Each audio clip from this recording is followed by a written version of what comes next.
lo que voy a exponer es, en buena medida, un intento de síntesis del trabajo que he acumulado de la mano del padre Fernán González en el equipo. ¿Quién me ayuda?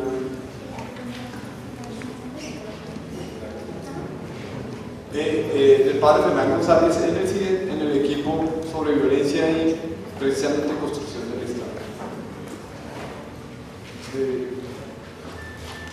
Partimos de dos premisas básicas. Una, que el conflicto armado colombiano no se distribuye homogéneamente ni en el tiempo ni en el espacio, y además que el asentamiento de los estados armados no sucede en territorios vacíos. Pero esas dos premisas parten de dos otras cosas importantes que hemos insistido en decir, que hay dos grandes ejes por los cuales se puede interpretar o explicar no solamente los orígenes, sino la persistencia del conflicto armado colombiano. Uno tiene que ver con la no resolución del problema agrario, ¿cierto? En Colombia, de manera insistente y terca, diría yo, y casi que maleva, por decirlo así, las élites y las clases dirigentes no han intentado ni siquiera tibias reformas agrarias, y eso ha implicado que tengamos en Colombia estructuralmente un persistente problema agrario. En ese problema estructural de mediano y de largo plazo se insertan diferentes coyunturas que reproducen y expanden la dinámica del conflicto armado. La segunda tiene que ver con precisamente la petición explícita que me hicieron con los problemas de construcción del Estado colombiano. Es decir, el Estado colombiano se ha ido construyendo de a poco, ha ido ganando las definiciones del texto. Las definiciones del texto no nacen así en la realidad, se tiene que ir construyendo, y ese proceso de construcción del Estado ha estado relacionado con una incesante disputa por nacionalizar la política, ¿cierto? Y por pacificar la sociedad. Eso no se logra de la noche a la mañana. Ese es el proceso histórico que hay que explicar en Colombia. Y precisamente detrás de ese proceso de construcción del Estado están también las diferentes formas de articulación de las élites políticas y de los notables locales al Estado nacional y a la política nacional. Es también, por eso, nuestra importancia en la dinámica espacial, en la énfasis territorial. Por eso nuestro énfasis en la dinámica local. Es decir, gran parte del proceso de construcción del Estado colombiano se puede escribir también contando la historia de los procesos de conformación de los notables locales, de las élites regionales y de la élite regional, en un juego de escala de toma y daca, es decir, de una incesante negociación en ese sector. Decía entonces que a estas tres variables, el proceso de construcción el problema del proceso de construcción del Estado, el proceso de articulación política en un juego escalar y el problema agrario no resuelto, lo que nosotros hemos hecho es ponerle otra cosa que es también otro aporte del equipo, es que eso se ha dado de manera diferenciada en las regiones, ¿cierto? Y en las localidades, y es precisamente donde nace el concepto al que alude Marta Nubia, que es lo que hemos denominado presencia diferenciada del Estado en la región. Es decir, no es lo mismo el Estado en Bogotá que el Estado en el Putumayo, como nos va a exponer Camila, ¿cierto? O el Estado en Catatumbo. Pero refirámonos también, enfaticemos en el punto del problema agrario en relación con el narcotráfico.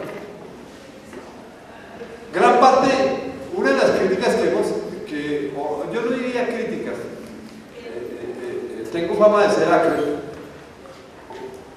digamos, uno de los diálogos que hemos propuesto con los colegas es que no nos gusta la palabra narcotráfico. No nos gusta que se diga que el narcotráfico es la deriva del conflicto armado colombiano, o para decirlo coloquialmente, que antes nos matábamos a lo bien y llegó el narcotráfico y nos matábamos a lo malo.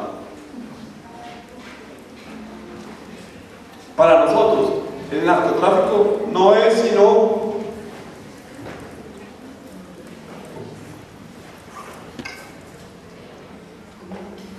el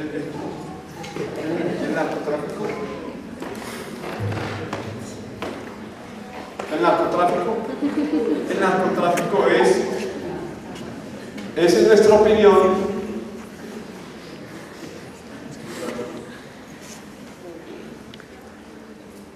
el narcotráfico no es sino una nueva etapa de ese problema grave no resuelto.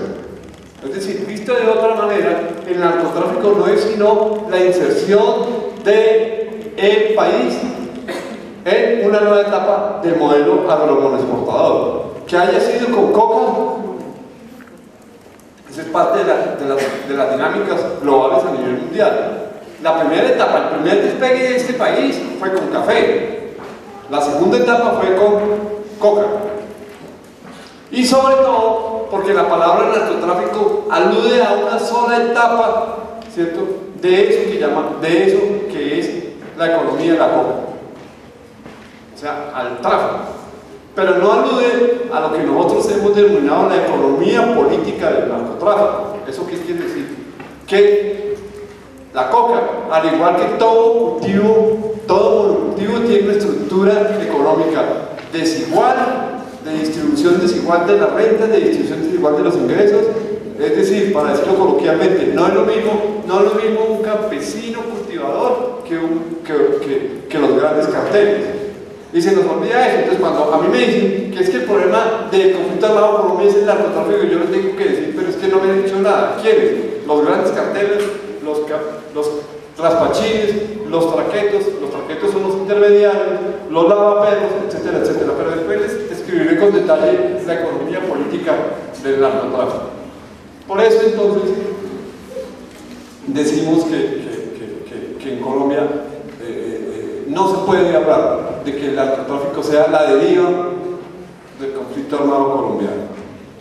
La deriva en el sentido de que antes nos matábamos bien y ahora nos matamos mal con el narcotráfico.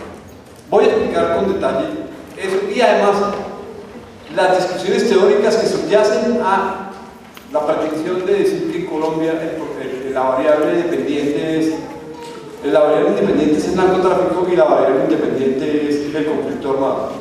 Para hablar de unos términos técnicos que no me gusta hablar, creo que es precisamente al contrario. La variable independiente es el conflicto armado colombiano y la variable dependiente es el narcotráfico. Es absolutamente contrario. Entonces, para empezar a construir el argumento, les voy a dividir la intervención hasta ahora en dos partes. Voy a mostrar los eventos empíricos y en la medida en que vaya mostrando los elementos empíricos, haciendo el esbozo conceptual, sobre todo enfatizando en lo espacial, en lo del narcotráfico y en lo de construcción del Estado. Bien, miren ustedes el mapa de Colombia para 1990. Quiero que le tomen una foto mental. Para 1990, de sur a norte, de norte a sur, las regiones que más afectadas estaban por el conflicto eran Sierra Nevada, el Urabá, el Magdalena Medio, Arauca, y algunos municipios del departamento del Cauca, sobre todo los que quedan en el tránsito entre el Valle de Pubenza y el macizo colombiano y el Valle del Río. Ese era el mapa del conflicto armado para 1990. Pero fíjense,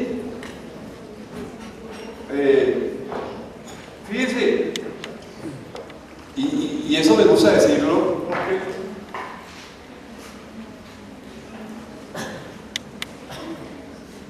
fíjense cómo en 1990 los municipios que hicieron posteriormente parte de la antigua zona de extensión no estaban afectados por el conflicto. Entonces, autocrítica, porque de eso se trata en ciencias sociales. Yo he venido descubierto Y al igual que dice, de la mano del profesor Calibas, que es un profesor de Yale que ha escrito sobre la lógica de la violencia, y su alumna en Colombia, que es Ana María Arjona,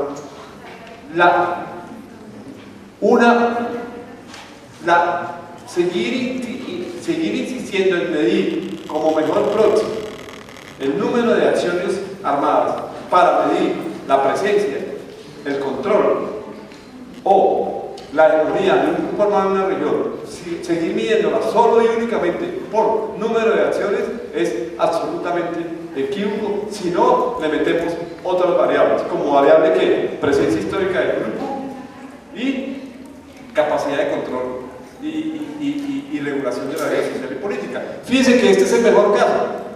Entonces, si yo me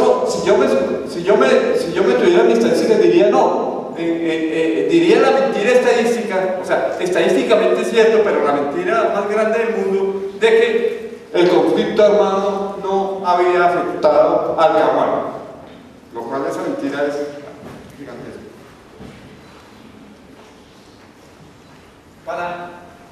Mire cómo se transformó el conflicto armado para el año 97, ¿cierto? El año 97. Lo que pasó fue que se mantuvieron las regiones de 1990, pero esas regiones, como una mancha de aceite, ¿cierto?, de algunos municipios focalizados, se expandieron. O sea, las regiones que antiguamente estaban afectadas, a esas se les sumó otra. Y además aparecieron otras que antiguamente no estaban tan afectadas por el conflicto armado. Y sí, empezaban a inclinar otras que son el actual escenario del conflicto armado, especialmente, y ahí sí otra vez con el problema de la coca, por la convergencia entre cultivos de coca y conflicto armado, con todo el tipo de bandas como es actualmente el Andén Pacífico nariñense y el menor medida caucano. Fíjense cómo en el mapa del 90 Putumayo no parecía tan nítido y en 1997 ya empieza a aparecer. Pero ahí tengo otra discusión con los colegas. Esa es la explicación, no la vuelvo a repetir. Este es el mapa para el peor momento de la guerra de Colombia, es decir, el año 2002, cuando alcanzó el mayor momento de su intensidad y el mayor momento de su expansión territorial. Fíjense que en ese momento ya no solamente teníamos las mismas regiones afectadas por el conflicto, esas mismas regiones más expandidas, sino teníamos ya casi que buena parte del país comprometida en una intensidad media y baja del conflicto armado. Pero también teníamos que se empezaban a sumar regiones, es decir, empezaba a haber aglomeraciones de regiones. De ese concepto de aglomeración de regiones fue que, comillas, me inventé el concepto de que en Colombia no solamente existían aglomeraciones de regiones, sino de corredores afectados, de corredores, es decir, suma de regiones. Uno de esos, por ejemplo, es el que va desde allá en el norte del país, el que va desde Urabá, el Nube Paramillo, Bajo Cauca, nordeste antioqueño, sur del Bolívar, sur del Cesar y sale al Catatumbo. La convergencia, la geografía del conflicto armado se parecía cada vez más a las diferentes etapas de la distribución de esa economía política de la coca. Es lo que voy a explicar. Durante mucho tiempo esas distribuciones espaciales estuvieron divididas. Los paramilitares se dedicaban a una etapa de esa cadena productiva y la guerrilla se insertó en otra etapa de esa cadena productiva. La intensificación del conflicto armado fue lo que llevó a empezar a que esa disputa por la cadena productiva de la coca fuera también además una disputa por corredores en función de lo militar y de la consecución de recursos. Miren el mapa para 2009. No me vayan a decir uribista por esto, pero pero realmente lo que sí dicen los datos es que los 8 años de seguridad democrática lograron reducir no solamente la intensidad del conflicto armado, sino sustancialmente reducir las territorialidades que tenían los grupos armados en Colombia. Es decir, la seguridad democrática logró lo que algunos colegas han llamado la marginalización del conflicto, tanto a nivel político como a nivel territorial. Ahora, ustedes podrán discutir, y puede que tengan razón, que se hizo, que la seguridad democrática funcionó para los principales nodos económicos, políticos y sociales del país, pero que la seguridad democrática no estaba diseñada para las regiones más marginales y para integrar las regiones más marginales. Y yo les tendría que decir, sí, claro, tienen toda la razón. Precisamente lo que fue seguridad para las regiones más integradas del país fue absoluta inseguridad para las regiones donde Uribe de manera obsesiva buscó derrotar a la FARC. Es decir, lo que fue seguridad para la costa, para los grandes corredores turísticos, fue inseguridad para aquellas regiones donde Álvaro Uribe decidió hacer el plan Patriota y el plan Consolidación. Otra vez con el juego de escala. Dice que a nivel nacional seguridad, y esa seguridad implica inseguridad para muchas regiones. Siempre voy a estar jugando con el territorio y con las escalas. No solamente dando una explicación territorial, sino dando una explicación escalar, es decir, cómo hay una dinámica entre las decisiones nacionales, las regionales y las locales. Esos son los mapas cuantitativos, pero para que no me acusen de solamente usar mapas, sí hay que usarlos. Y eso es también cuando doy esta conferencia, que no es solamente dar los hallazgos de la investigación y lo que es la investigación, sino también ir haciéndoles enseñanzas de método, metodológicamente. Fíjense que hasta ahora hemos usado mapas cualitativos. Ahora, convirtamos esos mapas en mapas cualitativos. ¿Vale? Entonces decía, si vieron los mapas sí, los mapas cualitativos daban regiones afectadas por el conflicto, o sea, aglomeración de municipios afectados por el conflicto que se expandían o se achicaban según las decisiones estratégicas de la guerra y la paz de los grupos del Estado y los grupos armados. O sea, se achicaba, se agrandaba. Pasando ya de la dimensión cualitativa de los mapas a una dimensión cuantitativa, veíamos que había convergencia primero, había persistentemente, de mayor o menor medida, regiones, aglomeración de municipios afectados por el conflicto armado, pero que también además había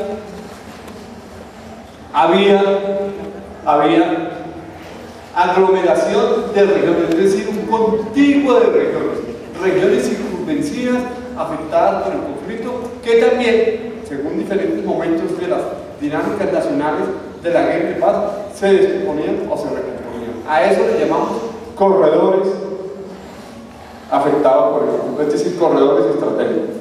Pero que además también, para tercero lugar, esa distribución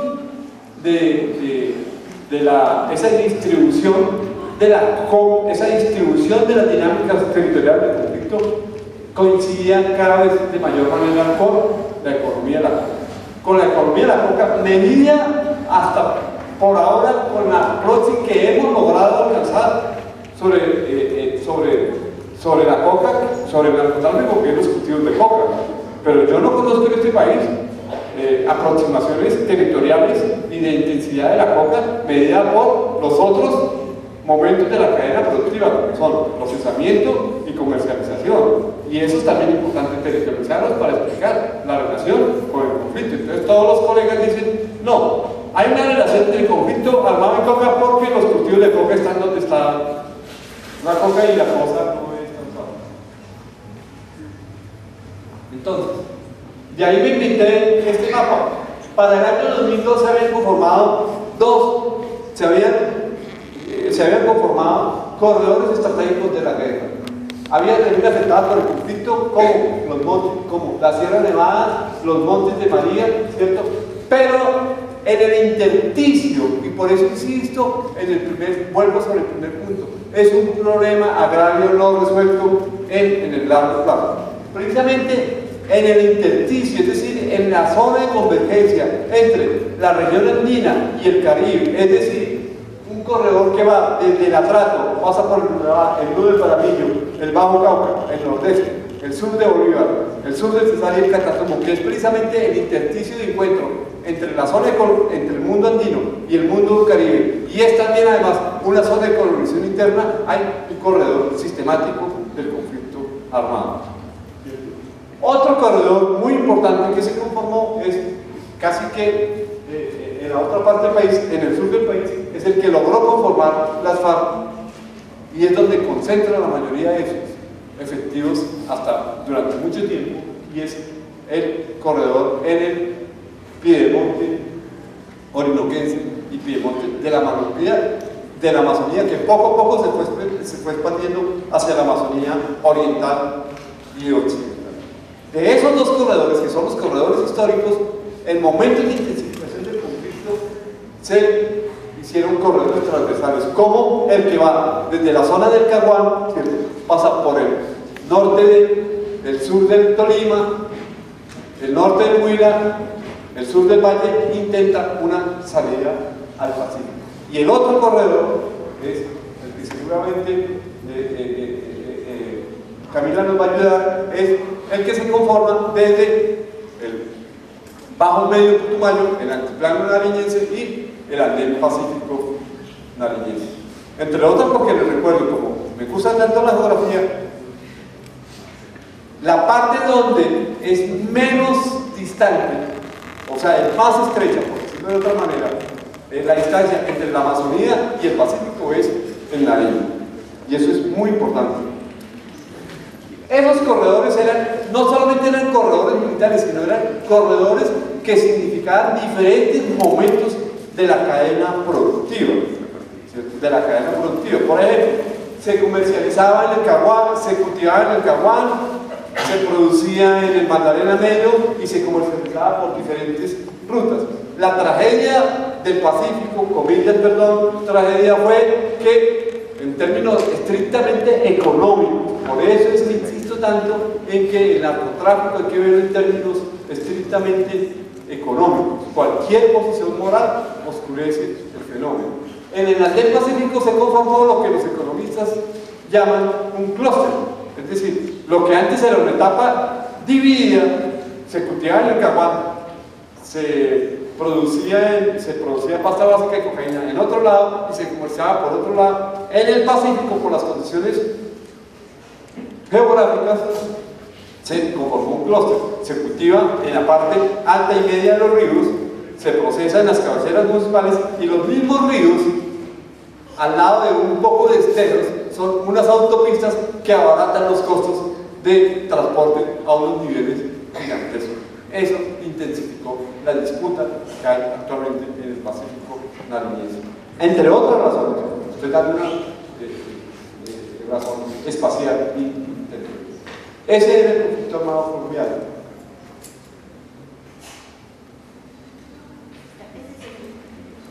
Bueno, pero entonces, aquí está uno de los argumentos esenciales de nosotros. Lo que nosotros hemos hecho es que la relación entre narcotráfico y conflicto armado colombiano necesita ser vista en términos no morales ni éticos, sino en términos de economía política, y además historizarla y además colocarla en términos territoriales para poderse explicar.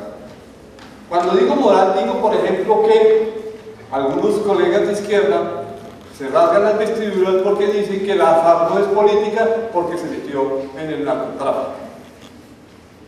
Es que ya no son el Che Guevara. Entonces lloran mucho. Lo que yo he dicho es que simple y sencillamente la FARC se insertó en en la economía de la coca, y no por eso, no porque se haya insertado hasta los tuétanos, ha dejado de ser un movimiento político y militar. Ahora, obviamente yo no estoy diciendo que eso no haya dejado de estar exento del problema. Como en todas las instituciones, hasta en la Santa Madre Iglesia Católica hay casos de corrupción, de gente que se lleva la plata de la mercancía, etcétera, etcétera. Pero eso no es un problema de plata. Pero quiero darles una explicación territorial, histórica de los diferentes momentos de la cadena productiva. Como ven, este es un reloj de arena. Hagan de cuenta que en la base, allá arriba, está, en la medida que vamos yendo hacia la parte más estrecha del reloj de arena, vamos teniendo menos gente y más ganancia. Es a lo que yo llamo la economía política de la coca. En la base están los campesinos cultivadores. ¿Qué son los campesinos cultivadores de coca en la Amazonía, en la Araucanía y en la frontera agraria interna? Pues los que ante la incapacidad del Estado colombiano y de la sociedad colombiana de hacer una reforma agraria, tuvieron que ir a encontrar tierras a la Amazonía y a la Araucanía. Y no tuvieron en la coca otro cultivo para poder medio vivir, porque tampoco es que se estén enriqueciendo. Es decir, la coca permitió estabilizar el proceso de colonización, y estoy construyendo la hipótesis que para mí la coca, al menos en la etapa de los cultivos, permitió el mayor proceso de recampanización que haya habido en Colombia, y que ese es el secreto de las bases sociales de la FARC. En la segunda etapa están lo que se llaman los recolectores y los raspachinos. Puse las dos palabras. En la zona se conocen como los raspachinos, pero realmente pues son recolectores. ¿En qué se diferencian los recolectores de hoja de coca a los recolectores de café, de algodón? En absolutamente nada. Hay momentos de los monocultivos que necesitan una demanda de mano de obra para recoger la hoja. Esos son. En la mayoría, en este caso, en la mayoría de jóvenes urbanos y jóvenes rurales, y mujeres y hombres. Es decir, otra vez, sin moral, si no, no entendemos nada. Algunos de esos campesinos cultivadores que podían contratar las campesinas, algunos eran comillas juiciosos, lograban ahorrar y montaban su pequeña cocina artesanal y podían producir pasta básica de cocaína. Eso es lo que el ejército con rimbombancia durante mucho tiempo decía: quemamos 50 laboratorios con plata de los gringos, hasta que los gringos, digo yo, se dieron cuenta que les estaban robando la plata y le dijeron: no, pues yo le pago cuando de verdad incendie el laboratorio, pero si va a seguir incendiando 50 fincas y me va a decir que esos son laboratorios. Pero ahí hay unos intermediarios que son los que compran esa pasta básica de cocaína, ¿cierto? Esa pasta básica de cocaína es la que es el insumo para la producción de cristal de coca a grandes niveles. Y está el eje de la ganancia, y son los grandes carteles y las rutas internacionales. Uno podría contar la historia de la FARC desde los cultivadores, la historia de la FARC y la historia de los proletarios desde los grandes carteles.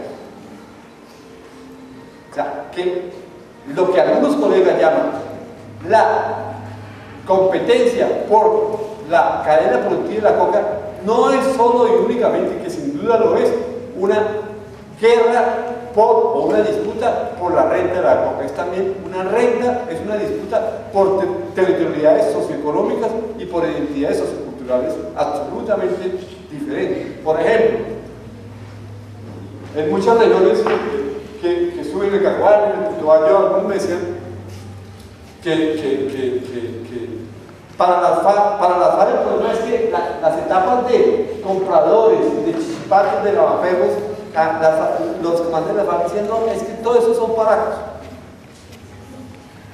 Entonces la FARC decidió decirles: miren, digan dónde le colocamos la pasta básica de cocaína, pero no entren al pueblo, porque ustedes se perratean a los jóvenes.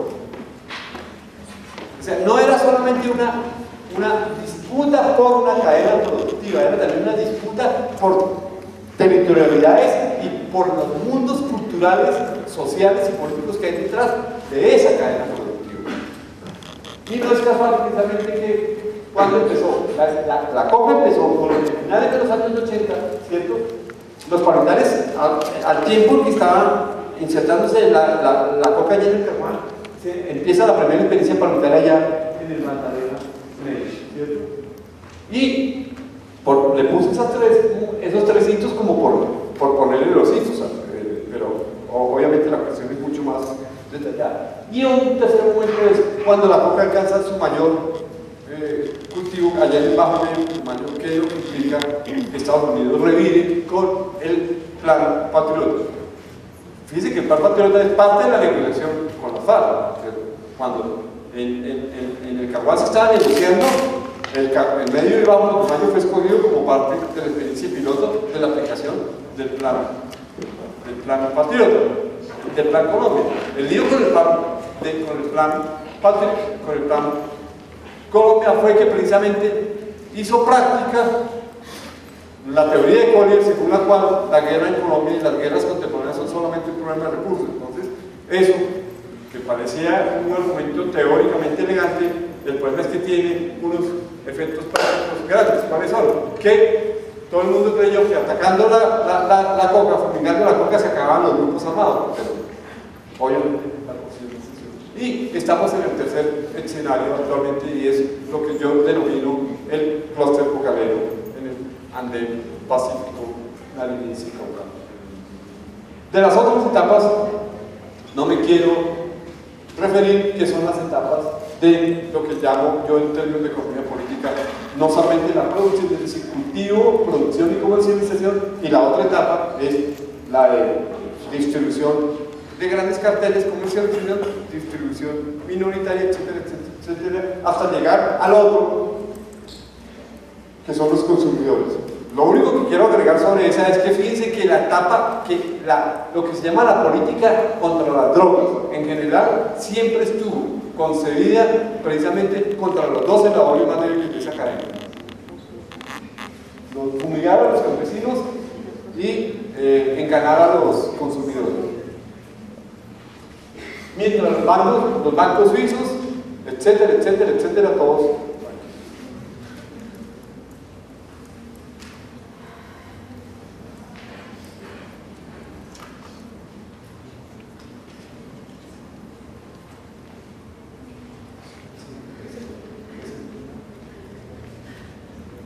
Bueno, entonces, una de las insistencias del equipo es decir que el conflicto armado colombiano se debe interpretar en una dimensión de largo, mediano y corto plazo. Y mirar cómo esos problemas estructurales que no se resuelven, los dos que ya dije, vuelvo insisto, son el problema del área no resuelto y su versión contemporánea, que es, comillas, el narcotráfico. Y por eso me gusta decir que no me gusta la palabra narcotráfico, a mí me gusta mejor decir economías regionales de la coca, o regiones que se articulan al circuito de la economía cocalera. Y el problema de la construcción desigual del Estado colombiano y de la articulación política de las élites y los notables locales a las agendas nacionales. Esos dos hay que interpretarlos en el mediano plazo. Y que, además, ahí sin duda había lo que comillas sociológicamente llaman problemas estructurales, pero también había que significar la importancia que tienen las decisiones subjetivas. Es decir, había decisiones de entrar a las armas, una decisión ideológica. Yo no me voy a meter aquí en la discusión sobre si fue equivocada o fue acertada, etcétera, etcétera. Lo que quiero significar con esto es también una invitación a saltar la otra dicotomía que tanto atormenta a los científicos sociales, es decir, los que se echan los discursos estructuralistas, pero que no atienden la importancia de las subjetividades. Entonces yo, como soy campesino, les digo ambas cosas no sé. Es decir, sin duda, ¿qué es lo que pasa en Colombia? Son problemas estructurales no resueltos que refuerzan la decisión subjetiva de algunos grupos de apelar a las armas. Esa decisión subjetiva hay veces es producto, como diría Pierre Bourdieu, de un ilusio, pero también, como todo ilusio, es mitad fantasía, pero también tiene asidero en la realidad, ¿cierto? O sea, no es tampoco una cosa loca, es decir, cuando la FARC decide pasar de ser una guerrilla defensiva a ser una guerrilla ofensiva, pues tenía la ilusión, según Marco Aurelio, de que estábamos ante una situación revolucionaria, porque el paro cívico del 77 nos entusiasmó mucho, pero es que también los sandinistas habían triunfado en Nicaragua. Había mucha ideología, pero también pues tampoco era una fantasía sin realidad. Lo que hemos hecho también es ir contando cómo es importante los problemas estructurales, pero también cómo esos problemas estructurales van construyendo subjetividades que refuerzan la opción guerrera, narrativas, memorias, subjetividades e identidades que refuerzan esa opción guerrera. Eso para acabar con la disyuntiva estructura, agencia, individuo, etc. Eso es muy importante. No se entiende ni el conflicto armado colombiano ni el proceso de construcción del Estado si no entendemos lo que llamamos el proceso de poblamiento y conformación socioespacial de las regiones en Colombia. Y eso en el largo plazo. Colombia es un país de permanente frontera, de permanente proceso de colonización. Me gusta decírselos así a ustedes los jóvenes. ¿Quién creyera, ustedes han ido a la Poima?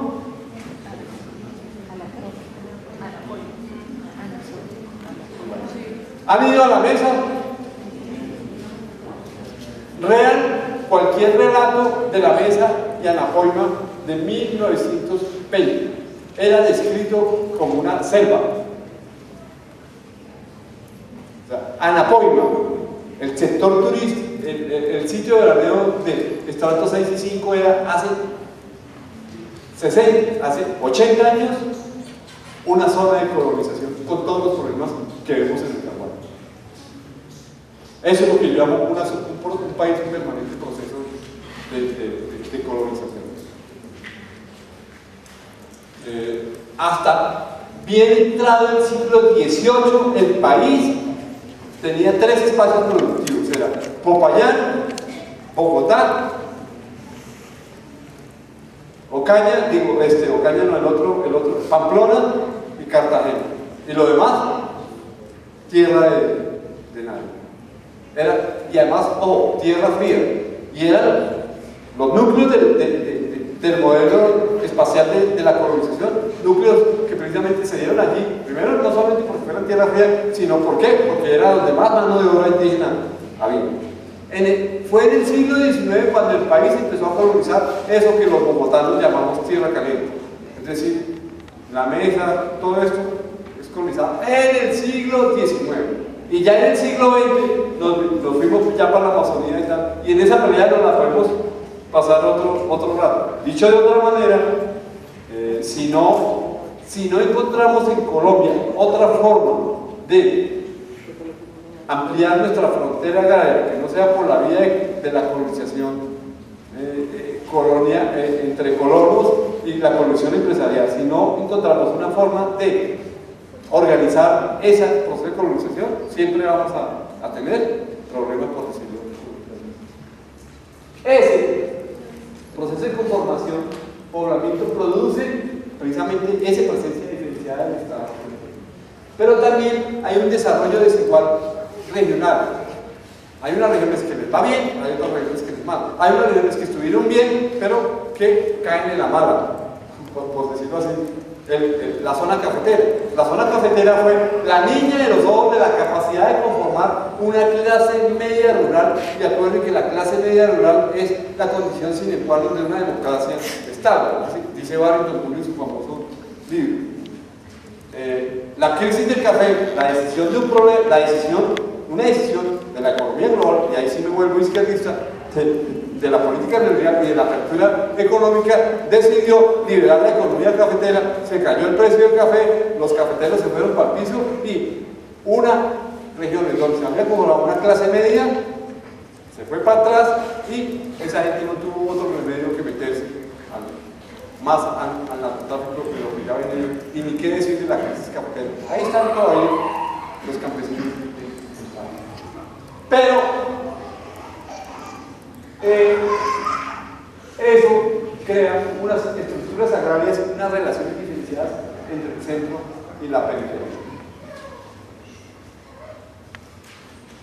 Pero me quiero referir, porque fue la petición escrita que me hicieron Marta Nubia sobre cuál es la génesis del concepto de presencia diferenciada del Estado.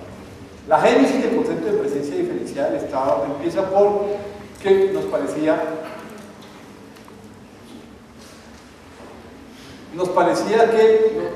que durante mucho tiempo los científicos sociales en Colombia dijeron: consideramos que en Colombia hay conflicto armado porque hay ausencia de Estado.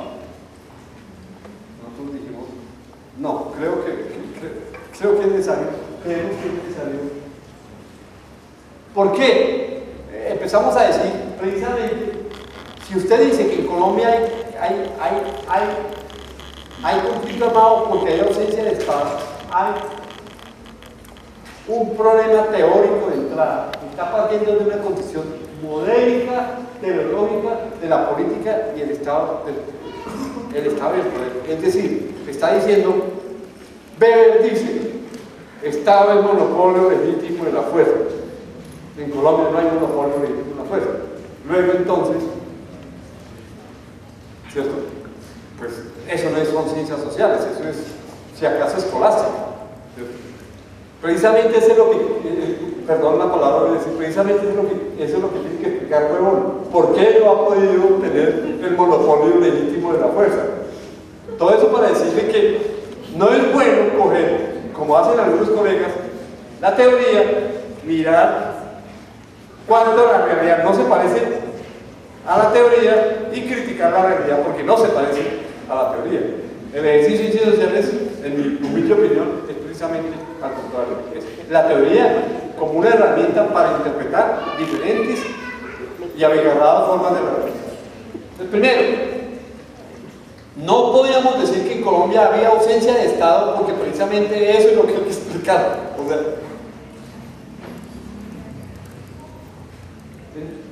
antes. Es decir, definir que en Colombia había violencia porque había ausencia del Estado suponía una concepción del Estado como un ente monolítico, como un ente homogéneo, depositorio de la violencia, ¿cierto? Que hace su deber en un territorio delimitado, ¿cierto? Y que no tiene interferencia con los poderes locales, que muchas veces los hacen exitosamente. Es decir, era juzgar la situación del Estado colombiano por cuánto no se parece a la definición de texto, cuando precisamente lo que teníamos que explicar era las vicisitudes de ese proceso de construcción del Estado. Decía Charles Tilly, un sociólogo norteamericano, decía que eso que llamamos con cómoda mirada retrospectiva, el Estado-Nación, no es sino una lucha incesante, es envenenamiento de agua, conscripción de gente. Se los digo de manera más arriesgada, el Estado, en un momento de la Edad Media, Camila seguramente también habrá leído mucho aquí, en un momento de la Edad Media, como lo dice Norbert Elias, los reyes y los duques eran otra banda de criminales. O se los voy a decir más pedagógicamente. Hagan de cuenta que el Estado es la banda criminal que se impone a los demás y además se impone con una narrativa y con un discurso y con una simbólica. Pero eso es lo que precisamente tenemos que explicar.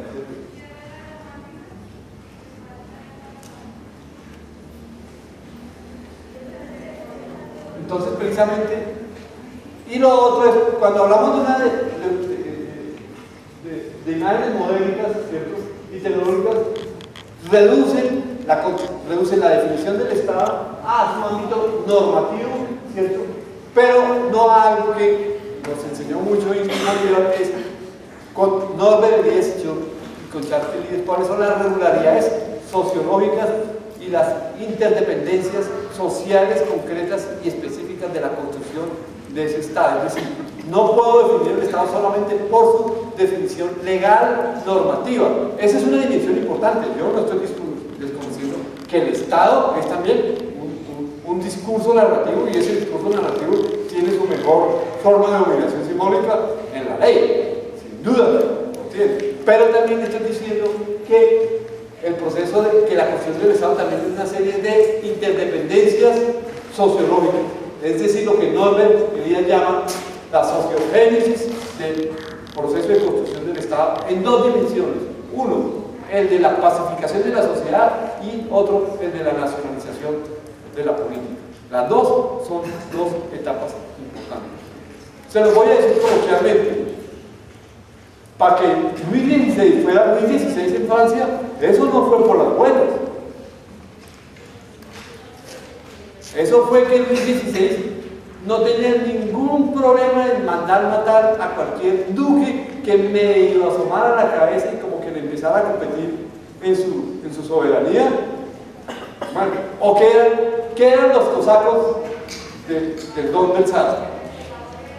Pues señores, los cosacos del don no eran sino el grupo paramilitar del zar, que cuando las nobles jodían mucho, pues una noche cogían los cosacos y paca, mataban 20, 40, 50, 100, 200 nobles. Es decir, el proceso, eso que llama Weber, el monopolio legítimo de la fuerza, es un proceso histórico, contingente, que hay que explicarlo. Y en el caso colombiano, eso es lo que tenemos que explicar, y eso es lo que deberíamos explicar. Cómo ha habido ese proceso contingente de poderes regionales que se niegan a la capacidad del Estado central. Dicho de otra manera, y por eso lo digo en el libro, que para mí la guerrilla y los paramilitares son dos formas de resistencia al Estado liberal. La una por la izquierda y la otra por la derecha. ¿Por qué? Porque para los paramilitares cualquier proceso de modernización, de reformismo del Estado central les erosiona sus bases sociales del poder local previamente establecido.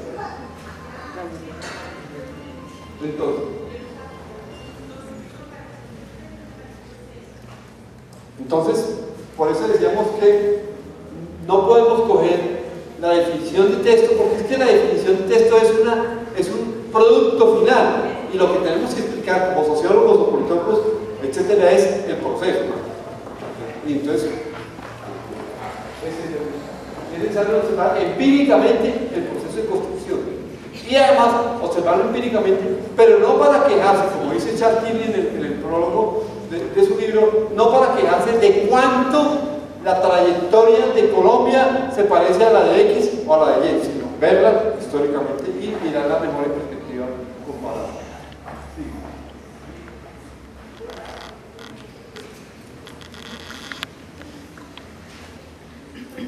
Entonces, por eso procedemos al revés. Nos sumergimos mucho en mirar las regiones, mirar las prioridades, mirar el Estado colombiano, mirar las relaciones de la clase política, para de ahí sí derivar un argumento general, que era de cómo pasamos del concepto de ausencia de Estado, lo cual nos parecía teóricamente mal formulado y empíricamente no sustentable, al concepto, y en eso nos pareció muy importante, pasando por la obra de Daniel Pecó, por el concepto de, más que de ausencia, lo que queremos es que en Colombia vive es precariedad del Estado.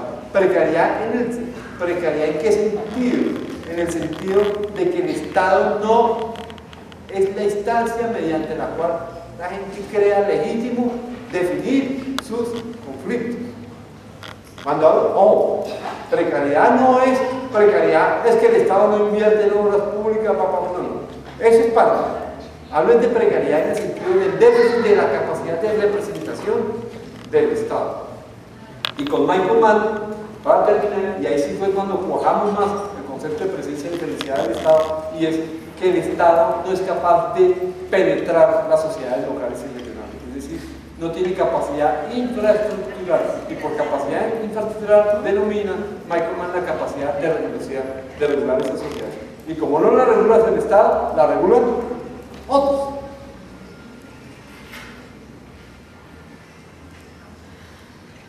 Entonces, para concluir que el proceso de paz, el poder de construcción del Estado en Colombia, la constante simultaneidad entre orden y violencia, la convivencia entre la acción política y la violencia, se explica si tenemos en cuenta dos cosas.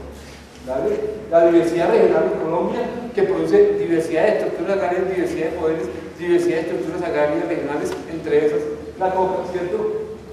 La conformación diferenciada de nuestros territorios, ¿cierto?, que construye una diversidad de élites regionales y construye además relaciones diferenciadas de esas élites con el Estado Nacional, pero también de los sectores subalternos con el Estado Nacional.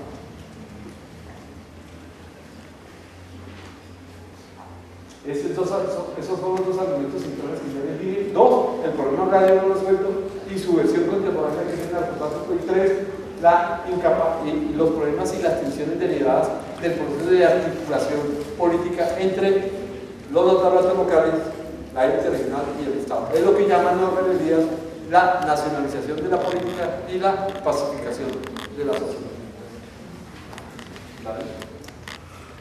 ¿Vale?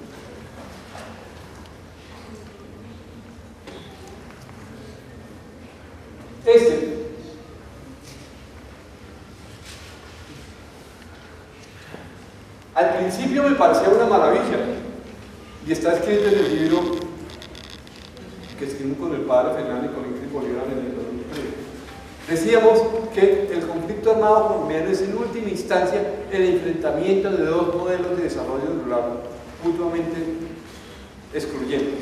Un modelo de desarrollo latifundialista y agroindustrial y un modelo de desarrollo de economías campesinas, medianas y de zonas de colonización.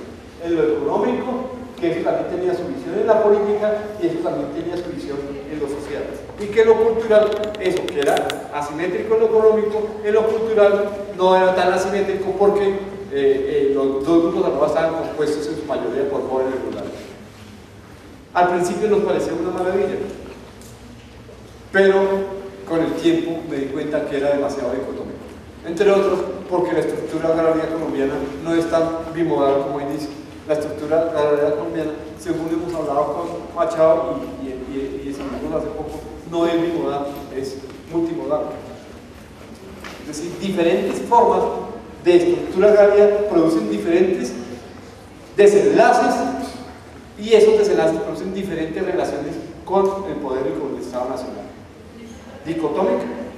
Tal vez el Caribe pueda ser una expresión del cuento del latifundismo y la Amazonía puede ser el cuento de las FARC, ¿cierto? O sea, esta parte. Pero resulta que es que en la mitad de esa parte hay una mirada de fenómenos como el proceso los campesinos de Santander, como los campesinos de Boyacá, como los paperos de Boyacá. O sea, era muy dicotómico y no captaba la diversidad de formas de estructura de la propiedad de la tierra, pero también no solamente estructura de la propiedad de la tierra, sino de la diversidad de estructuras agrarias y de modelos de desarrollo que hay en Colombia. Por eso lo deseché, pero se los muestro para mirar cómo también uno se va diciendo esto que al principio me parecía una genialidad, es una burrada.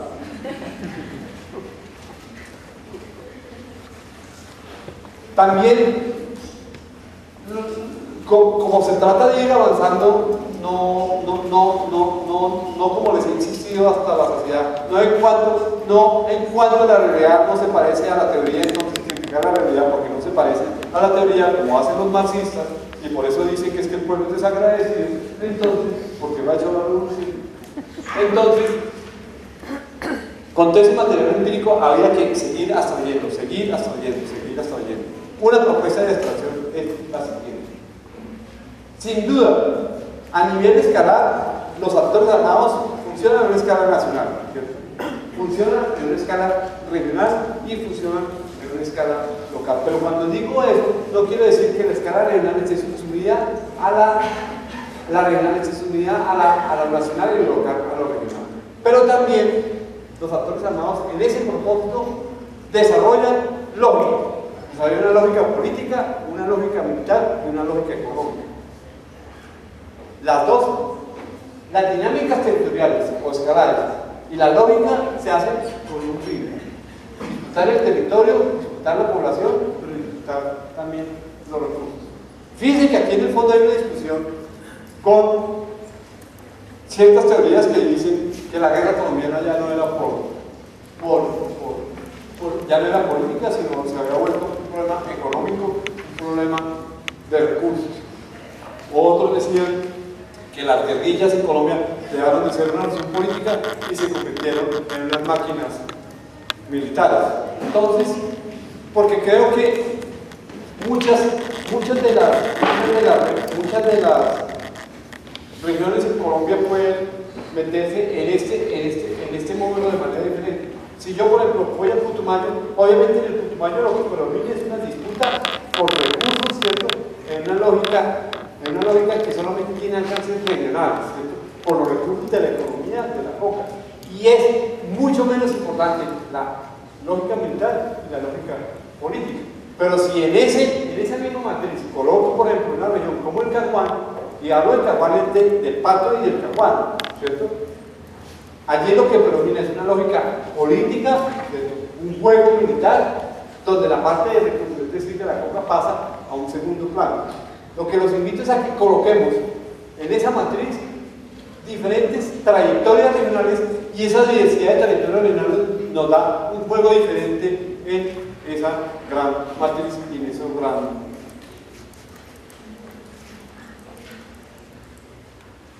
Cuando hablo, como se me está acabando el tiempo, entonces devuélvete. Hablamos de escala otra vez con el problema agrario, porque cuando hablo de la escala nacional quiere decir que en el noroccidente hay una frontera agraria en vía de cerrarse. Esa frontera agraria en vía de cerrarse implicó que, como eso el Caribe tiene una élite que tiene gran capacidad de agencia frente al Estado central, ¿cierto?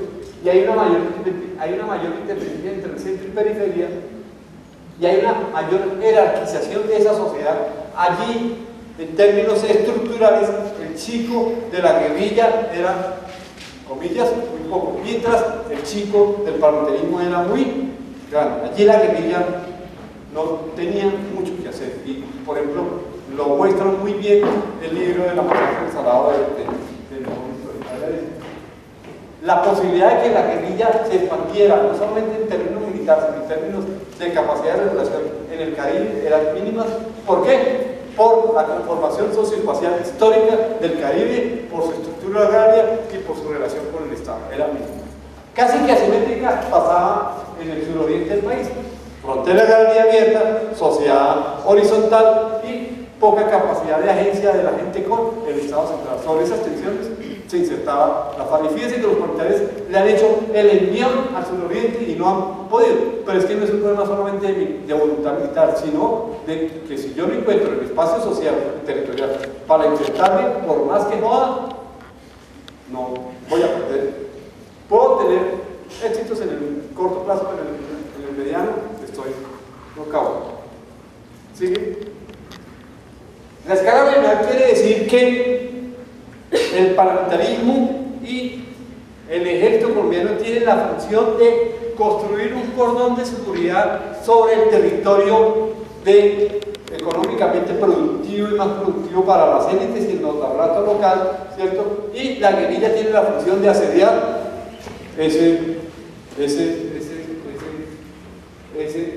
ese modelo productivo. Por ejemplo, Cundinamarca o Santander, Antioquia, muchos de los departamentos regionales del país están divididos de esa manera. ¿Sigue? Local es casi que la distribución especular o el espejo de la distribución regional. Los cascos urbanos, el ejército, el alcalde, la policía, el notablado local y los paramilitares que llegaban a los cascos urbanos como llegaron, y desde ahí empezaban a expandirse. Y la guerrilla casi que de manera asimétrica, desde las zonas veredales, intentando asediar la esta. Y fíjense que eso también tiene que ver con uno de los problemas de la democracia rural colombiana, que son los más importantes. En Colombia, mientras no se resuelva el problema de sobrerepresentación de los notables locales y de los sectores de los cascos urbanos, sobre la subrepresentación que la gente del campo o de las veredas tiene en el consejo, en la diputación, en la asamblea y en la política local, vamos a tener problemas. Toda esa cosa me ha servido para decir que en Colombia existen 3 tipos de regiones relacionadas con el conflicto armado si partimos de su problema de su desarrollo, el problema de su cultura agraria y el problema de sus relaciones políticas. Esas son los territorios de retaguardia y orden paraestatal o contraestatal, que son donde los grupos armados han logrado insertarse de manera efectiva en el territorio y donde la dimensión conflicto es parte de su estructuración como identidad y sociedad regional. Hablo del Caguampa, del caso del Alfaro, hablo de muchas regiones históricas del RD y hablo de muchas regiones, hay que decirlo, ya históricas del parlamentarismo como Puerto Boyacá, un poco de Línea Bananero, después de una lucha. Al lado de esas regiones, y es donde hay más violencia, son las regiones intermedias o en disputa, que quedan contiguas a estas, que son las regiones bisagra o regiones contiguas a la retaguardia, ¿cierto? Allí la Nacional de estos logra tener inserción efectiva en los conflictos sociales políticos, no logra tener, y la presencia de los actores es temporal y se manifiesta particularmente en el ámbito militar. ¿Qué quiero decir? Podría ser una sutileza. Una cosa es que la FARC haga parte del proceso de construcción socioespacial de la región del Caguán, regule esos conflictos y se haya conformado con ellos. Y otra cosa es que los militares y la FARC en la región de disputa logren, hagan presencia militar, intenten regular los conflictos, pero no lo van a hacer porque no son parte de la historia de la gente, sean por el lado de la derecha o por el lado de la izquierda. Y el tercero son los territorios integrados o del orden estatal, que es como parte de la crítica al teoricismo, y es que es donde en aquellos territorios que sucede como todo sucede en los libros, ¿no? O sea, hay un estado, Bogotá, donde la presencia de los grupos armados es absolutamente residual, absolutamente militar. Y allá hay un estado más o menos conformado, el estado de Bogotá tiene una buena calidad, es decir, existe un orden, son regiones integradas y además existe un orden estatal. Pero como tenemos que hablar de post-conflicto, lo que hemos dicho es que precisamente como se ha dicho que hay que pensar en post-conflicto y que el post-conflicto tiene una dimensión territorial, precisamente creemos que el conflicto debe ser pensado mirando las diferencias regionales. No nos gusta cuando se confunde, cuando se dice, o en mi opinión, creo que estamos cometiendo el error de invocar lo territorial pero vaciado de su contenido. Que el problema es territorial, que el post-conflicto es un problema territorial, pero vaciado de su contenido. Por eso consideramos que deben haber diferentes políticas relacionadas con esos territorios. Una cosa, en los territorios integrados, creo que el post-conflicto es un esfuerzo pedagógico para hacerle entender de qué se trata el proceso de negociación.